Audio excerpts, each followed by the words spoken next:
The subject I'd like to suggest refers to how adults experience Irish dancing in its different forms of manifestation and within the different structures like CLRG, WIDA, etc.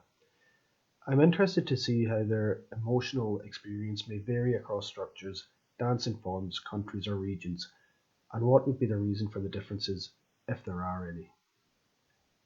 I am a dancer of over 40. I started Irish dancing in my early 30s in the only school within my manageable attendance area, which is enrolled in CLRG. From the very first moment I walked into the studio, I felt that just being an adult was reason enough to be treated by my teacher with less consideration and support.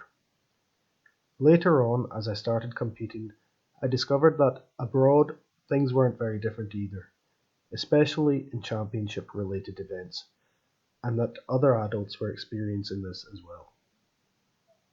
With this talk, I'm hoping to understand more about this issue. Like, is this a general thing towards adults in Irish dancing, or is it just something happening in structures with a certain type of mentality?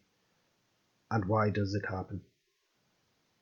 Just for the purpose of the talk, I'd like to categorise the adults involved in Irish dancing into the four groups described below as Group A, B, B1 and B2.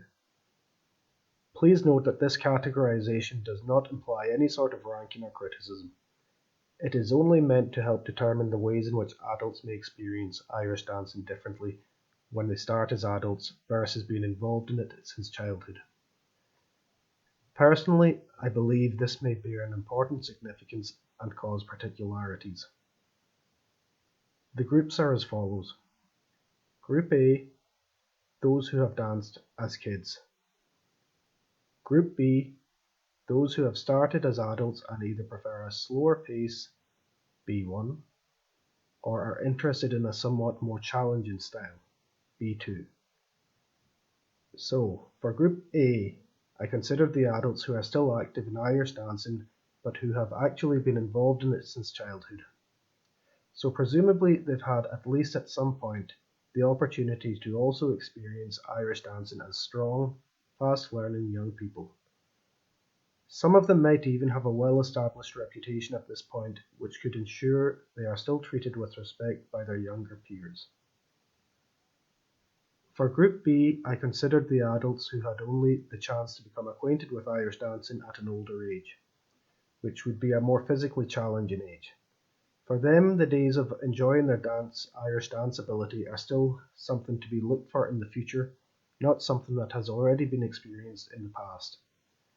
In other words, in their own way, they are also young and new at Irish dancing, meaning that they may be looking towards it with the same innocence and hope as a child would, and they may be just as vulnerable and in need of encouragement and support.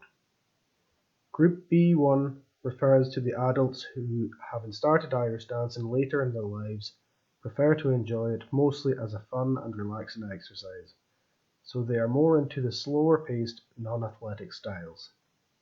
Group B2 refers to the adults who, although having started late as well, would still have the physical capability and the emotional drive to go a bit further.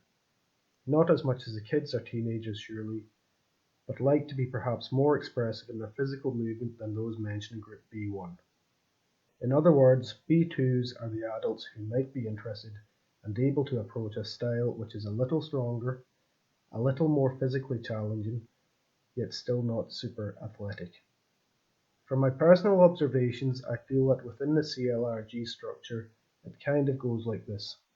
Group A is regarded as either people to be revered if they are currently teaching in competitive schools or adjudicating, or to be treated as obstacles to progress if they do not join the athletic trend or if they teach in a non-competitive school, etc. Group B is basically treated as pretty much a waste of time but a good source of money. All adults in Group B are by default considered physically unable to meet standards, which mean that the opportunities available for them to learn and grow to the best of their ability are quite scarce. In view of all these aspects, I would like to ask the group the following questions. Question 1. From your experience, how are adults in general treated in the various schools, countries, Irish dance forms or structures? Question 2. Have you observed any patterns among schools, structures, or countries in that respect? Question 3. If there are differences in the way adults are treated, what do you think the reason is? Question 4. Do you feel that the way in which adults are perceived in Irish dancing has changed over the years, and if so, in what way? Question 5.